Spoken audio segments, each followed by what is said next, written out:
say we'll get out of the way.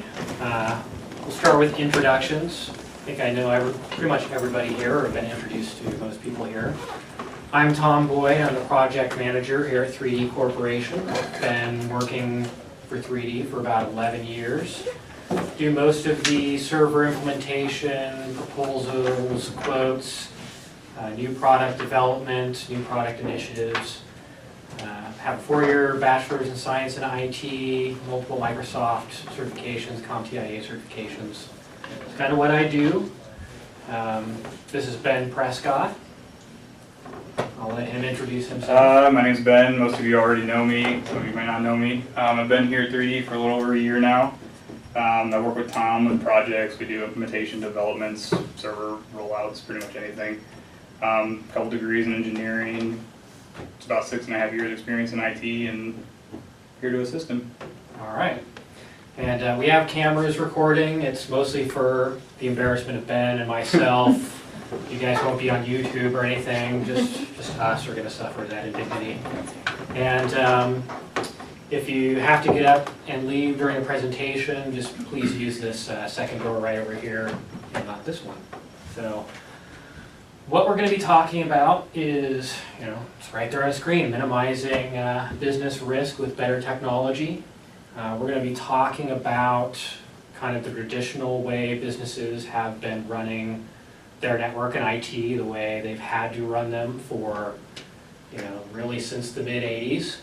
And then we're going to kind of talk about what's new, what's available now, and how that kind of changes the landscape and opens up some new possibilities for business. So without further ado, this is a basic diagram of the small business network. You have the internet, which is a nebulous cloud, firewall, switch, and server and workstations. Firewall, or some people might call it a router, it's just a device that connects multiple, workstations, servers, different computers, devices to the internet so they can all share one internet connection. A firewall provides some security, from the outside, hackers and, sorts of intrusions. A switch, that's a pretty basic little unit. Usually their, business grade one is kind of a $400 piece of hardware. And all it does is builds electrical connections between multiple devices.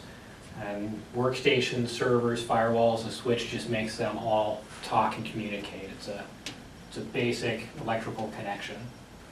Workstation's pretty self-explanatory, and a server. Most small businesses these days have a server, sometimes more than one server. And it does a lot of different things. Hosts your line of business applications, might be QuickBooks, might be Microsoft Great Plains, customer relationship management, document management systems like SharePoint or DocuWare, might store and send email for you, file storage, backups, printers, usernames and passwords. It's kind of the core of the business.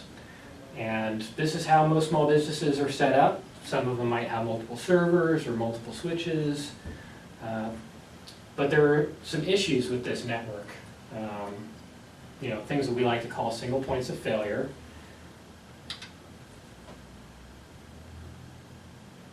So we'll just kind of talk about what these single points of failures are in most businesses. Firewall, most businesses just have one firewall. Most businesses will have 1 to 3 switches. One is usually super critical because the core network is plugged into it. And most businesses will have 1 server, sometimes 2, sometimes 3, depending on the size of the business. Each one of those provides kind of its own unique single point of failure and the impacts to the business. So firewall failures, these don't impact usually the huge day-to-day operations as far as software and files. Obviously you don't have internet access, so your employees have to get back to work. They can't be on YouTube and Facebook anymore. But a big one is no incoming and outgoing email. You can't send email out because that firewall is down. You don't have access to the internet anymore. So the server might cache all of those emails for sending at a later date, but you're definitely not going to be receiving emails in. No internet access, and communication is limited to within the business only. It's just an internet outage. The next kind of outage would be a switch failure. This is interesting because it's one of the less costly, less thought about devices on a network. You know, I think one that supports up to 48 different machines costs about $400 in the business world. But if it goes down, you will lose all incoming, outgoing email, no internet access, no server application access, all internal communications dropped. The entire network will be down. There's no way for the workstations to talk to the server because that is the physical connection between all the components on the network. The next one, and I think this is probably more common, you know, your small business network. In 11 years, I don't think I've seen a switch die, maybe a couple times. Server failures, a lot more common. These can be simple things like server reboots that have to happen in the middle of the day. It could be something like an actual hardware failure where the server is no longer functioning and has to be repaired. This is very much a network down issue. You don't have access to anything that was hosted on that server, and recovery times vary. You know, with the firewall, I mean, a 3D staff member can run out to Best Buy and buy a router and get you on the internet at least. We could go get a switch and get it plugged in the network. Those are common commodity products that we could get running for you fairly quickly. Server is a completely different scenario. It is not a commodity product. It's something that has to be spec'd out and ordered. 3D usually keeps a couple of what we call loaner servers. They're a piece of hardware that we purchased and we keep around for clients who have a server go down. We can go and drop it on the network and get them running, usually in about 4 to 6 hours. But again, that's 4 to 6 hours of downtime. We may not have a loaner server available, and if we have to source something, you know, it can take a week to get a server in, or maybe it takes a Dell next business day to get the parts they need to repair the server. So, you know, and there's nothing wrong really with this system. Most clients don't have a major server outage. And by and large, this is how most small businesses have had to operate, because that's, you know, going beyond this, building redundancies costs a lot of time, money, and engineering. So what we're going to propose is some alternative options that have become available within the last 2 to 3 years and have been maturing rapidly and are becoming lower in cost and higher in reliability. I'll let Ben kind of introduce this, so I'm not hogging all his time. All right, well, we're going to get into the fun stuff now.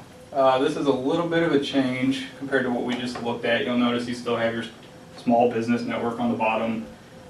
We haven't changed anything there as far as the hardware goes. However, we've moved some things off of your physical server. You notice we only have local authentication, a database application, and we're still running backups on that. But what we did is there's actually cloud offerings for antivirus like Sophos or Norton.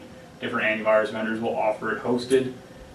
Same thing with QuickBooks. They offer a hosted version of QuickBooks. There's an issue with some versions like Enterprise where they still kind of prefer it to be an on-premise install, but the offering is out there. What we did was we moved email off of your server also into the cloud, into Office 365, migrated all your file shares to Office 365. Everything is cloud hosted at that point. And what this does is this allows your ability to work from anywhere. So you're not restricted to all users can only access what they need at the office. They can go home and access it if they need to. They can go to a coffee shop if they need to. It's completely not dependent on being at work. The only issue here is if you have a specific database application that they can't offer, then you have to have a server up and running. Yeah, and that's, you know, this opens up a lot of scenarios like Ben already kind of covered. Once you start moving various services into the cloud, you know, a lot of people are hearing about the cloud. A lot of people have used the cloud. If you're using Gmail, Hotmail, or any of that stuff, you've probably been using it for years. What's new is that these are things that are being offered to the business. They're business-grade services for reliability and uptime. They're offering enterprise-grade uptime. Very large enterprises have moved to the cloud. QuickBooks Online is just an example, but more and more software vendors are offering their product in some sort of hosted scenario. You don't have to run it in-house. They take care of backups, they take care of redundancies, so they're not just running it on one box. It's on a system that is distributed, so there are no single points of failure in their network. Database applications that you might still have to run yourself, our solution for that is there's some new cloud-based backup products. Data is an example, Shadow Protect Cloud, yeah. Doyens. These are services where they take a snapshot of what you're running in-house, your server with its installed applications, its data, and they are sending it off into their data center. And in the event that your server goes offline, you can turn your server online in their data center. You log into the web interface, you select your server, and you say run, and it will boot that server up in about 10-15 minutes. Then you just have to figure out how to get your employees connected into that. It's more of a disaster recovery scenario. It's not going to be as fast or as functional as running it in-house, but it's a lot better than being completely down. Especially if you're looking at a scenario where you have to process payroll or do something really timely, like make sure that accounts payables, accounts receivables are being processed, payroll is being done, things like that, things that are time sensitive. All right, and moving on to the next model we have here. This is similar to what we just discussed. The only real change here is we've eliminated the server. There's no need for a server in the hosted network model. We took everything and moved it to a service called Azure. Rackspace offers the same kind of service. What you're essentially doing is kind of like what Tom was talking about with Datto. You're paying a cost for a virtual machine hosted in the cloud. It's spread across multiple servers, still got redundancy, no issue there. And what you're doing is you're running that database application that you had on-premise in the cloud now.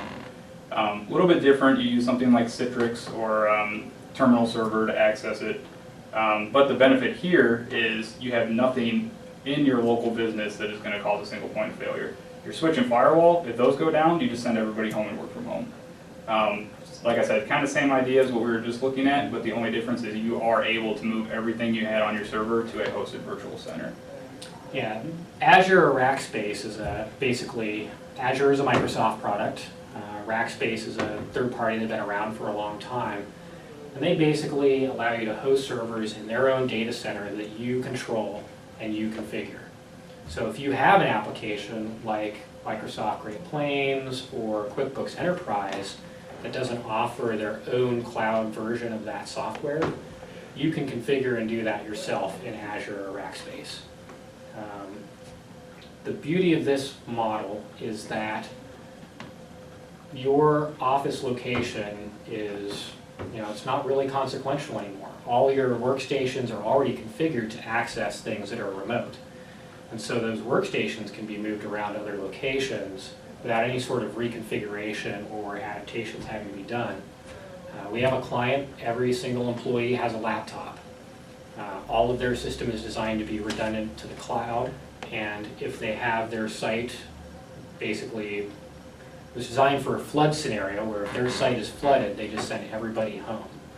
They take their laptop, it's already configured, it's ready to go, it's already accessing these resources remotely to what's going on. So it's very easy for them to work from home, very easy for them to leave, and it's not location dependent anymore. Yeah, and the benefit with Azure too is it's not application dependent either, so you can run anything that you can run on a server in there. Yeah. So if you have some weird third-party custom written software or something, it will run in Azure. Yeah, we just took a client who had been serviced by a large local government and their IT department, and they were separating that out, and they didn't have the money to do a large capital expenditure and buy a server and have that configured and installed and buy all that software. So we fired a server for them up in Azure, connected their network into that, and that's what they're running on. So they don't even have a server in-house, and they don't intend to. They're running it all in the cloud. In this kind of scenario where you're running Citrix, DocuWare or any of these other applications and have to run that all in Azure, it can be fairly cost prohibitive.